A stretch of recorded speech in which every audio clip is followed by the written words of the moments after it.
谭大人，王大人，两个贪官都押来了。他们两个押来了，别的还动不了呢。把这两个贪官押到聂司衙门大牢里去。是，押走。里面去的。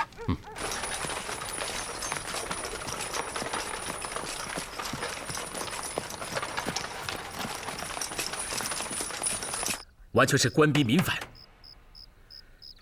泰州的盐矿1个月前就开始渗水，井工知道要井喷，不愿意下井，井主就买通了监盐务的太监。那太监命泰州知州派兵丁押着盐工下井采盐。眼见着冒水，不出1个时辰，井喷便起了，整个盐井一片汪洋。200多盐工1个人也没逃出来。德兴的铜矿已经挖了4年了，矿主一直不愿意运木料加固矿顶，整个矿全塌了，300多矿民逃出来只有10几个。两井矿死了这么多人，豪强居然天良丧尽，连一点安抚孤儿寡母的钱都不肯出。苦主告到官衙，泰州和德兴这2地贪官反把苦主抓了100多人关在牢里，许多人又告到了上衙，上衙又抓了100多人，这才引起了暴乱。原因只有一个，以宫里的监矿太监为首，德兴和泰州从县衙到州衙到府衙，每年都在井矿拿分润银子，这才酿此大祸，百姓怎能不反？子弟兄，朝廷有名誉，这件事让我与你直接会同处置。地方官员由我会同南京督察院严审严查，然后上报朝廷，查出一个就抓一个。宫里监井矿的太监，则由你密奏皇上严参。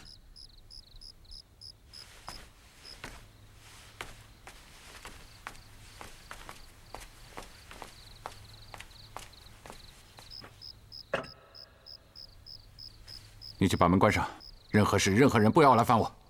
是。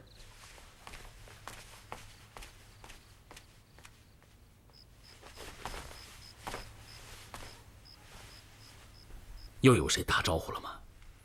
这个案子已经不算什么事了，你也不能在南京待了，明天就得立刻回京师。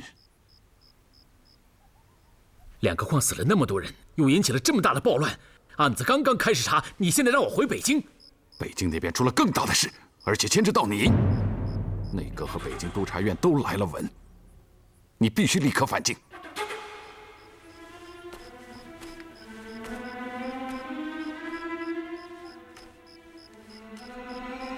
刚峰出事了。是。海刚峰已经被抓了。他上书了。是，奏书的抄件，那个已经急递给我，触目惊心呐。可否给我一看？你最好一个字不看，一个字都不知道为好。我现在知道他为什么怂恿我向督察院讨了这个差事，离开北京。我早就应该想到，他只是不想牵连我。太夫人呢？嫂夫人还有身孕呢，他们怎么办？你不要管了，你也管不了了。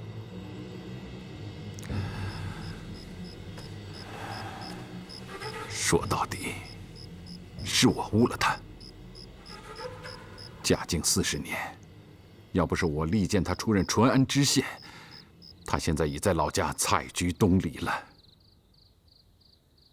也不会惹来这场杀身之祸。太夫人、嫂夫人已经被李太医送到南京了，天大的干系，我都会照看他们。你回到北京，一是把自己说清楚，二是这边牵扯到宫里拿赃银的事，先一个字也不要说。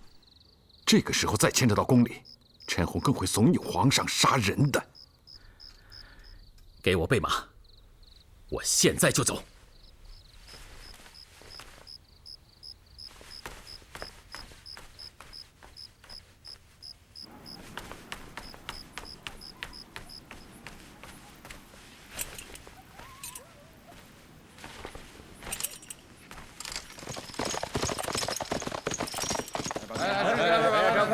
哎，小心点，小心点啊！把梯子搬这边来，搬这边来。好，来，手劲啊！哎，棍子拿高点。人都停下来，小心点，让贵客过去。太夫人，夫人，李先生，里边请。李太医，这是什么地方？这家是我的朋友，也是刚峰的朋友。前院是染布、踹布的工厂，后院还有织布的织坊。再往后就是太夫人、嫂夫人住的地方。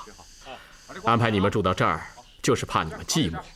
白天呢，可以看看他们织布，把海南的织布技巧传授给他们，一旧两变，你们住着也安心呢。多承李太医想的周到，白天能帮他们织些布，也不白住人家的屋子。李太医，刚才你说这家主人也是主席，我怎么没听说过？说起来，太夫人就知道了。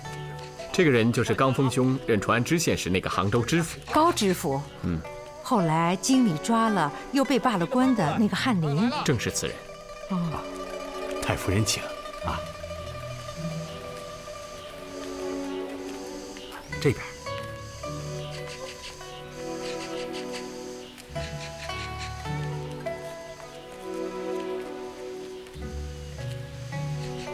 这就是安排我们住的地方。对，就是这里。我们家老爷和夫人听说太夫人和夫人来，真是高兴的不行啊，特意吩咐，请太夫人和夫人一定要住在这里。你老要是不住，小的们就要挨骂了。我家老爷和夫人正从松江往南京赶，今晚就能到。今天3月24了，汝贤说他5月初就能到南京。李太医，这1个多月你不会走吧？我会等刚峰兄来了以后再走。既然李太医也住这里，打搅人家也不过1个来月，我们先住这里，等汝贤来了再搬走吧。但听婆母的。这就是了。来，我扶你老。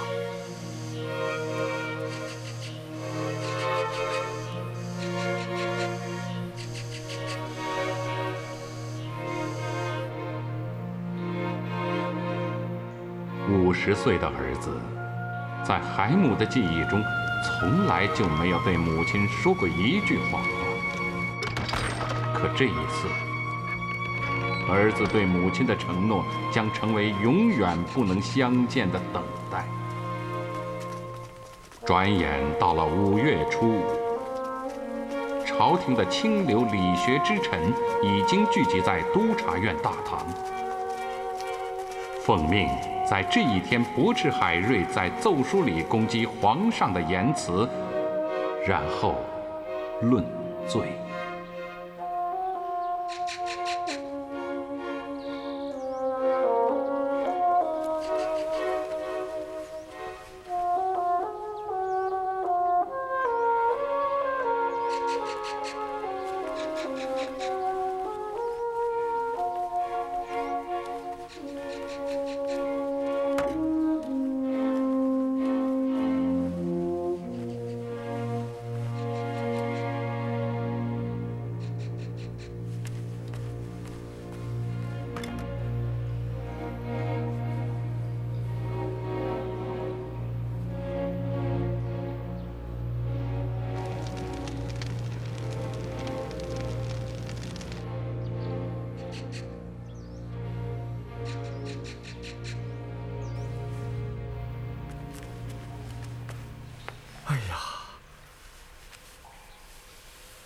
怎么床和桌子、椅子都没有啊？先搬把椅子来。是。开门吧。是。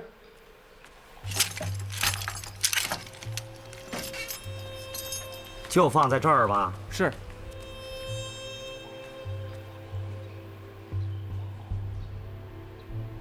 我姓石，是新任司礼监首席秉笔太监，有话问海主事。我是奉旨来问话的。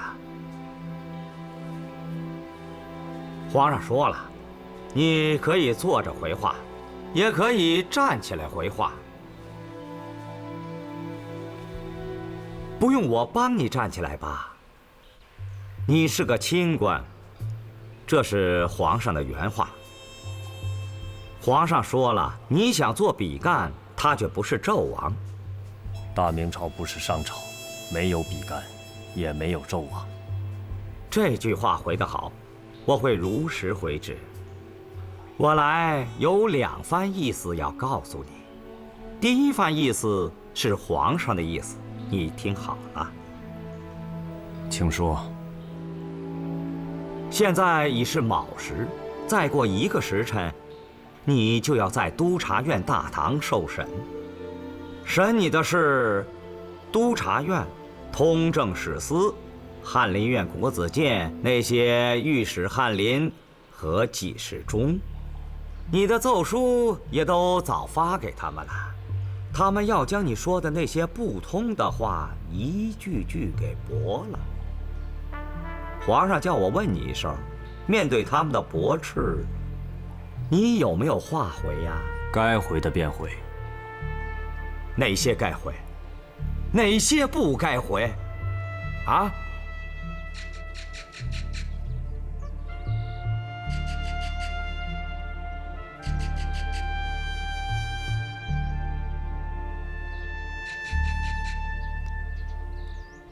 要找死啊！通惠河跳下去便是，买根麻绳也不过2文钱，偏要搅得天下不安。海主事，文死谏，武死战，那全是狗屁。只有读书读到狗肚子里去的人才信那一套。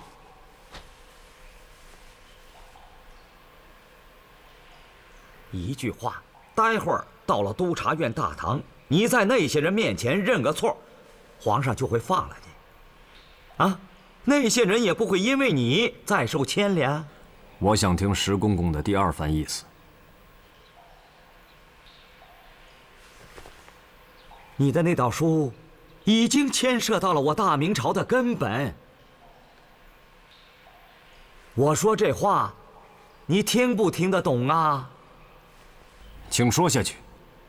大了我不说，就说宫里镇抚司，就有很多人受到了你的牵连。吕方吕公公，人都到南京去了。黄公公，阿弥陀佛似的一个人呐，为你说了几句话，现在还关在东厂的大牢里面，天天受折磨。对你一直不错那个齐大柱和朱七也都被抓起来了，还有你那个好朋友王永吉也急调回京了。你要是不认个错，这些人一个个都得死，你知道吗？这些你都想过没有啊？我怎么救他们？陈公公，阁老，辰时整了，是否应该催催？那个海瑞该押来了。不急，海瑞什么时候押来，还得后旨。皇上都替你想好了，你就说圣人的书没读好，把孔圣人、孟圣人和黄老给弄混了，才说了那些疯话。你请了罪，皇上就不会治你的罪了，而且还会破例把你调到国子监去。表面上是让你去读圣人的书，实际上都给你安排好了，让你参加贡考。你不才是个举人吗？参加了贡考，拔贡9卷到都堂，你的科名就有了。圣德巍巍，你的前程也就有了仕途的底子。这可是千古未有的一段君臣佳话。请公公转奏皇上，我海瑞无话回奏，要奏，只能用圣人的话回奏。孟子曰：“民为重，社稷次之，君为轻。”老子曰：“圣人无恒心，以百姓之心为心。”请皇上多想想我大明朝的社稷江山，多想想天下的苍生百姓，我个人的死活，不过如一片落叶，化为尘泥罢了。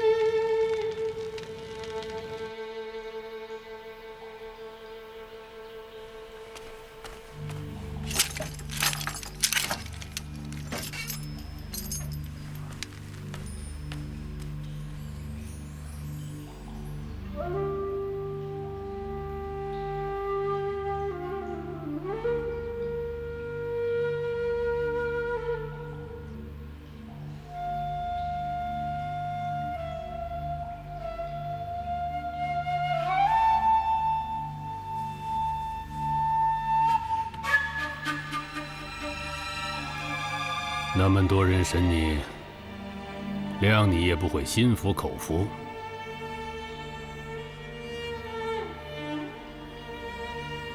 皇上叫我事先将这些人驳你的话都告诉你，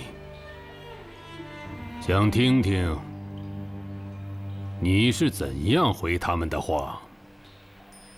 既然有旨意，该回的话我都会回。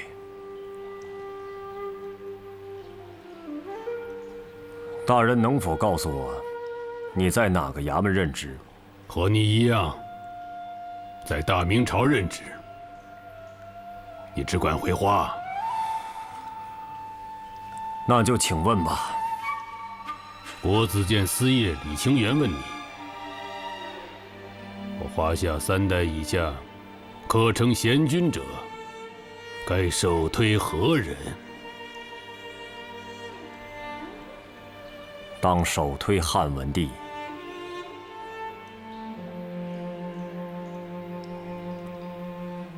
文帝之贤，文景之治，后世莫不颂之。你却在给皇上的奏书里引用狂生假意之言，求全苛责，借贬义汉文帝，以贬义当今圣上。如此贤君尚被如此攻击，你心目中的贤明之君是谁？尧舜禹汤。李清源问的是3代以下。臣的奏书里已经说了，3代以下，汉文帝堪称贤君。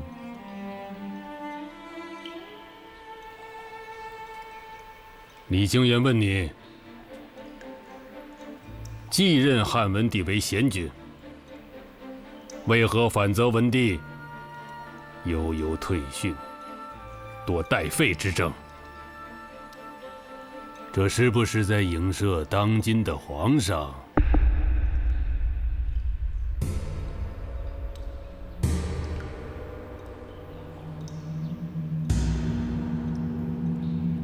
为什么不回话？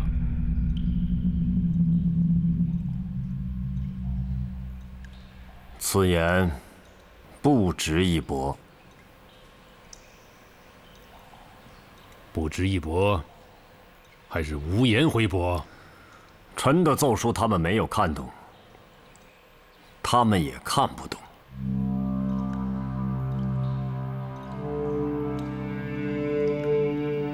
因此，不值一驳。好大的学问！有旨意，你必须回驳。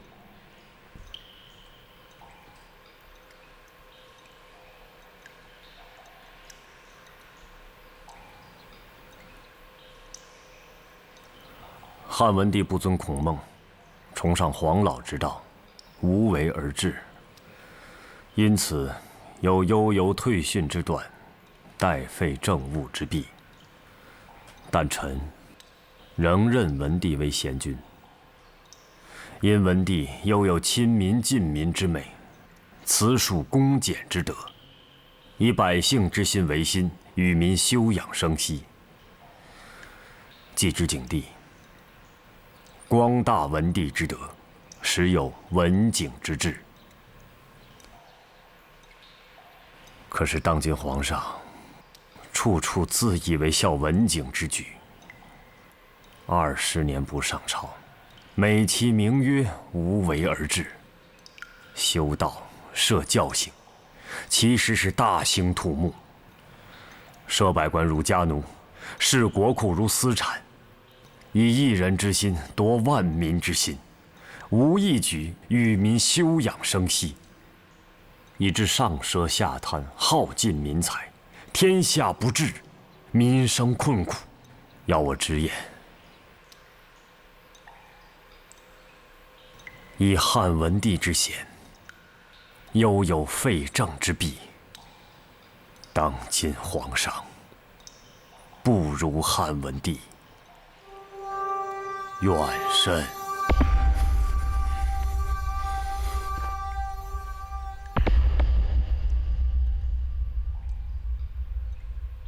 大明朝设官吏数万，竟无一人敢对皇上言之。我若不言，煌煌史册自有后人言之。请大人将我的话转问李清源，转问那些要驳斥我的百官。他们不言，我独言之，何为影射？我独言之，百官反而驳之。他们是不是想让皇上留骂名于千秋万代？独你一人是忠臣、良臣、贤臣，我只是直臣，无父无君的实臣。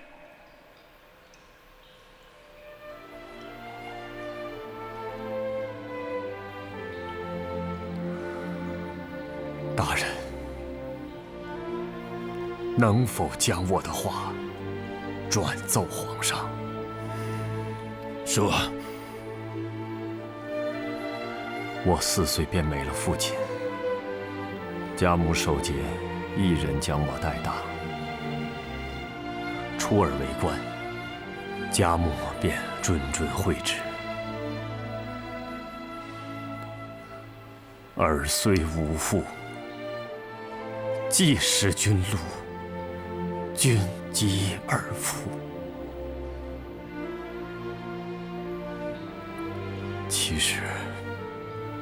岂知我海瑞一人视君若父？天下苍生，无不视皇上若父。无奈当今皇上不将百姓视为子民。中庸元党以来，从宫里24衙门派往各级的宦官，从朝廷到省府州县，所设官员，无不将百姓视为鱼肉。皇上身居西苑，一意玄修，几时察民间之疾苦？几时想过几千万百姓虽有君而无父，虽有官而如盗。两京13省，皆是饥寒待毙之婴儿，刀俎待割之鱼肉。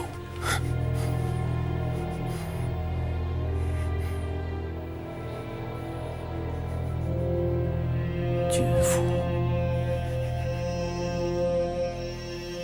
知否？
朕送你8个字：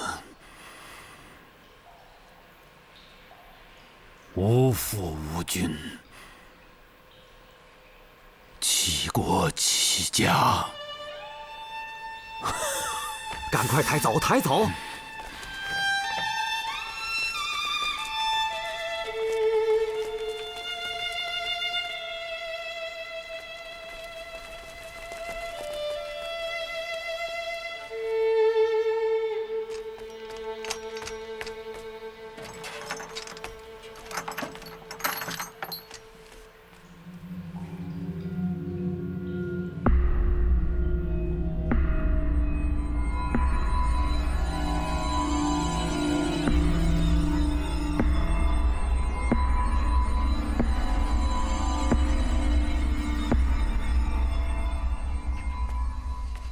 怎么回事？都4时了，是不是另有旨意？是。有旨意。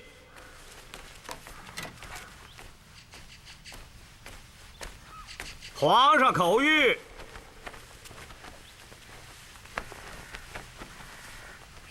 海瑞何许人？无父无君，弃国弃家之徒而已。自绝于君父，自绝于朝廷，毋庸和他理论。着徐阶、陈洪率内阁司礼监会同百官论罪便是，钦此。奴婢领旨。臣等领旨。石公公，皇上怎么说来着？是论罪还是定罪？是论罪。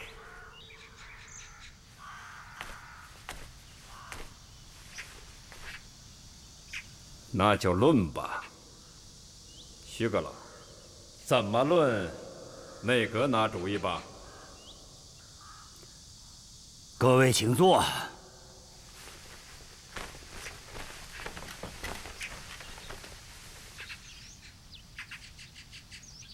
海瑞那道奏书，1月前就分发给了诸位，诸位也都写好了驳他的奏本，大家就照着自己的奏本论吧。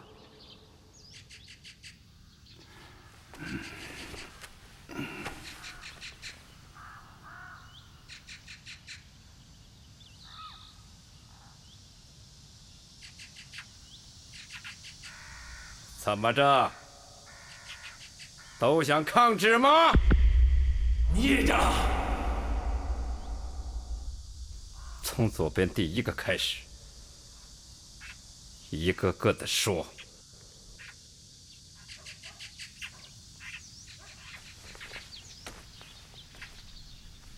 陈公公，当初奉旨叫我们写驳斥海瑞的奏本，我们都写了，可是海瑞本人没有到，我们所问的话，谁来回答？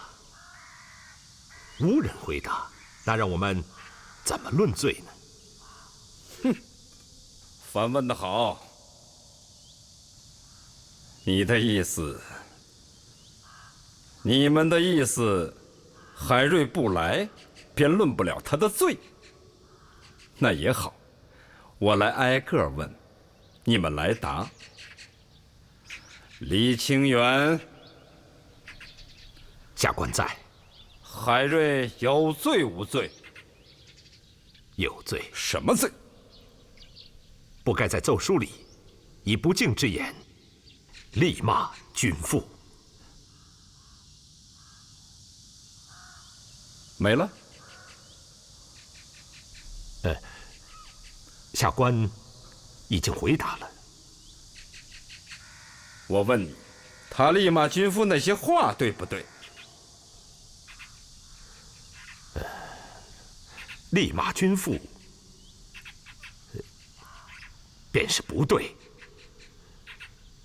绕圈子是不是？我要你回答，他骂的那些是骂的那些话对不对？天下无不是的父母，更无不是的君父。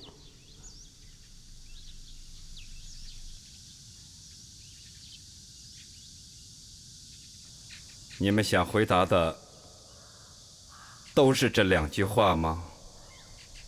回陈公公，这2句话，第1句是圣人说的，第2句是今年正月玉王爷对陈下等说的。陈公公若认为不妥，下官收回就是。你接着问。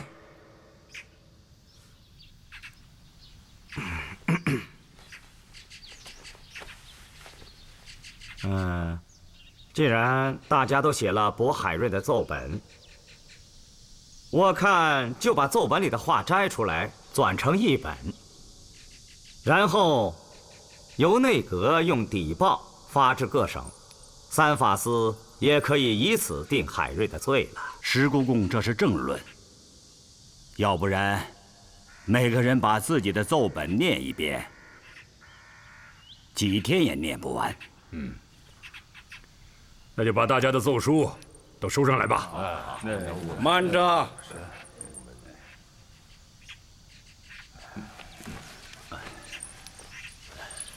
有些人的奏本已经誊成了1份，交到了宫里，可有些人的奏本还没看呢。王永吉，下官在。你的奏本好像就没有呈上来嘛？是，下官的奏本是昨晚赶写的，今早写完的。你的奏本里是怎么论海瑞的罪的？回陈公公，并禀报徐阁老，下官的奏本写的是这一次奉旨清查开化、德兴2县因官员贪墨造成的矿民暴乱一案的始末，请内阁司礼监转呈皇上。露出尾巴了不是？2月17，群臣上贺表，海瑞上了那道辱骂君父的奏本，今日旨意叫大家上驳斥海瑞的奏本，你却上了一道什么清查贪墨的奏书，2个人配合的不错嘛。王永吉，我问你，海瑞上的那道奏本，你们是如何商量的？回陈公公，海瑞上这道奏书，并没有与我商量过。咱家瞧不起的就是你这号人。司礼监接到的呈报，去年7月，海瑞被调到京师，就你与他频相往来，多次彻夜长谈。等到海瑞要上书了，你却向督察院讨了个去南边查案的差事。现在海瑞抓起之后，你再回来，你当然可以推得干干净净，可又觉得写个奏本来驳斥他，实在说不过去，便弄了个查案的奏本来蒙混过关。王永吉，你也忒小人了吧？啊？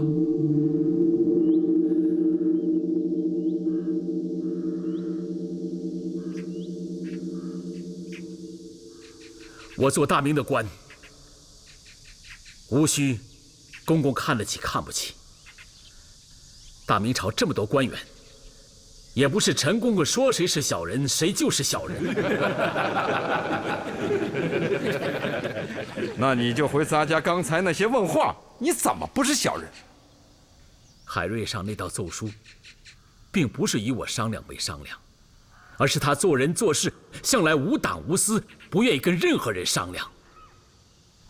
正因为我与他有伯牙子期之交，他才在上书之前就极力劝说我向督察院讨了那份差事，去南方查案。今天想来，他也是不愿牵连我而已。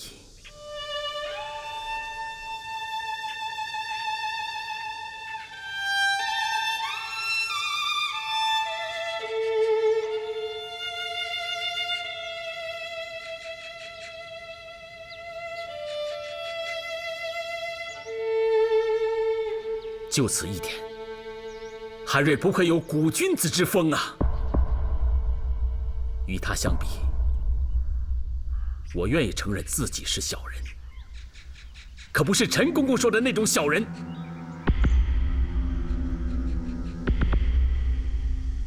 你说什么？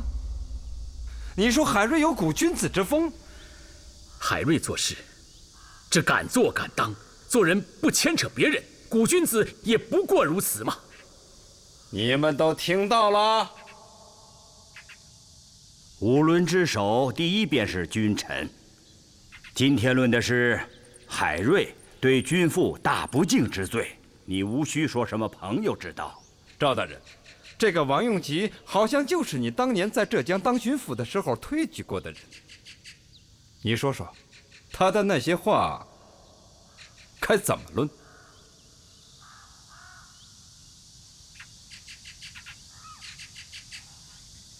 徐阁老刚才说的话，就是政论。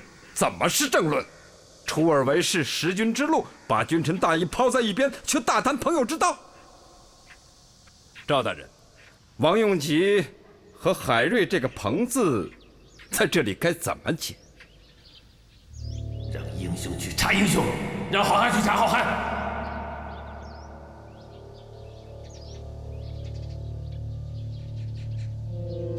在朝官员，不论君父，只论朋友，便是朋党。承认是朋党就好。按内阁的意思，将这个朋党给我抓喽！慢，徐阁老，在下的奏本里有参陈公公的手下兼景况太监贪墨的情状，望内阁转呈皇上。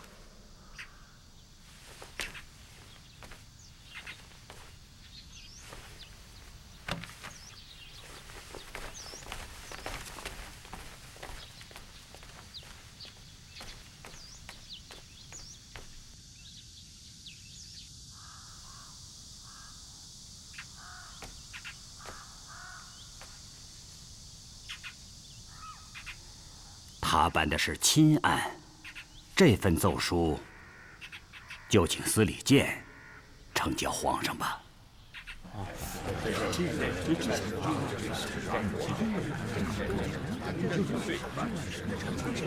肃静！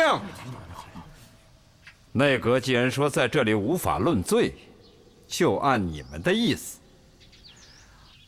把个人奏本里驳斥海瑞的话摘出来，交三法司定他的罪。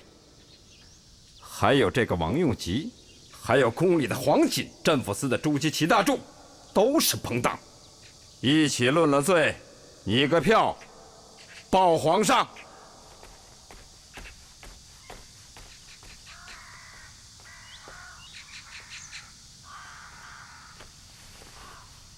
会同三法司，按司礼监的意思办吧。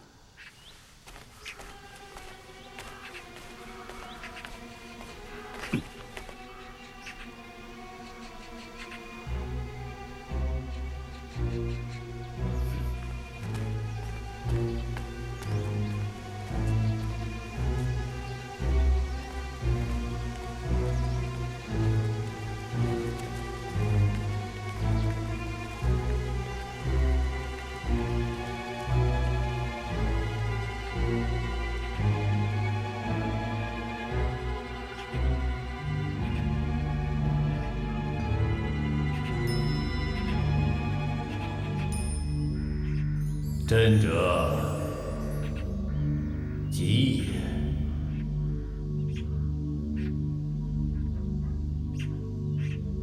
启奏皇上，猛敬。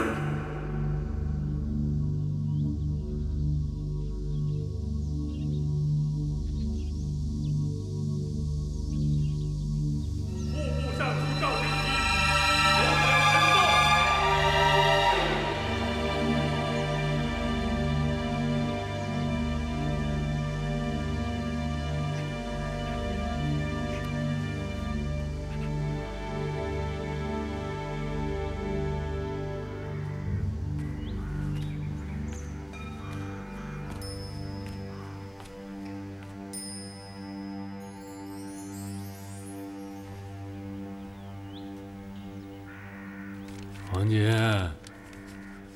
黄锦，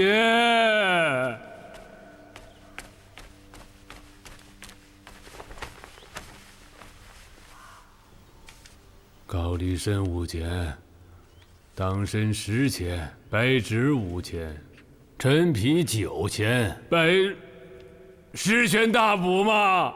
黄姐，黄姐，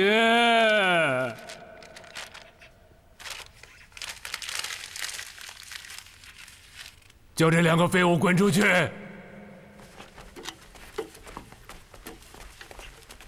黄姐，主子，奴婢在。去找把李时珍给朕开的单方找出来。是。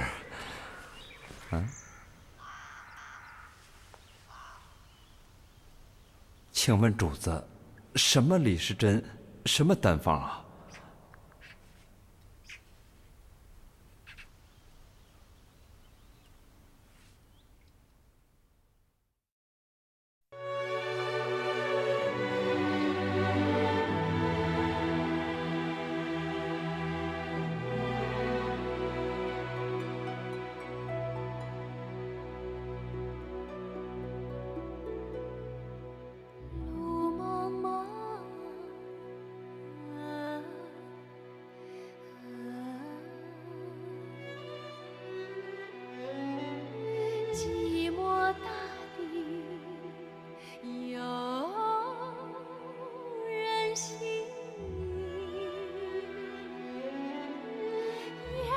去去秋风冷，故乡，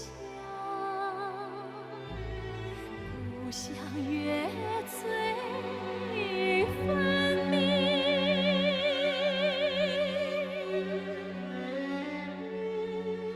但愿记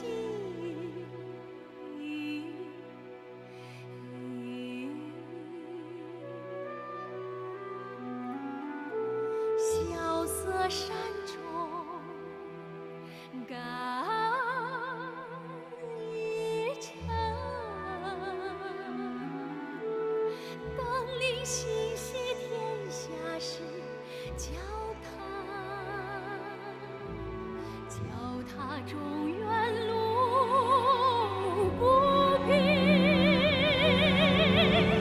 万里奔行，只为苍生。一路长江笑，一笑黄河清。悲欢痛，有乐与共。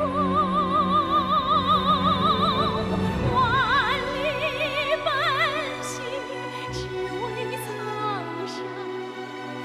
一路长江笑，一笑黄河清。悲欢痛，有乐与共。云在青天，水在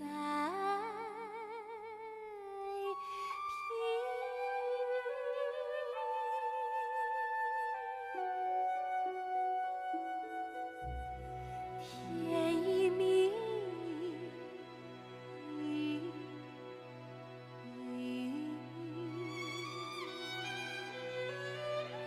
几人醉卧，几人醒，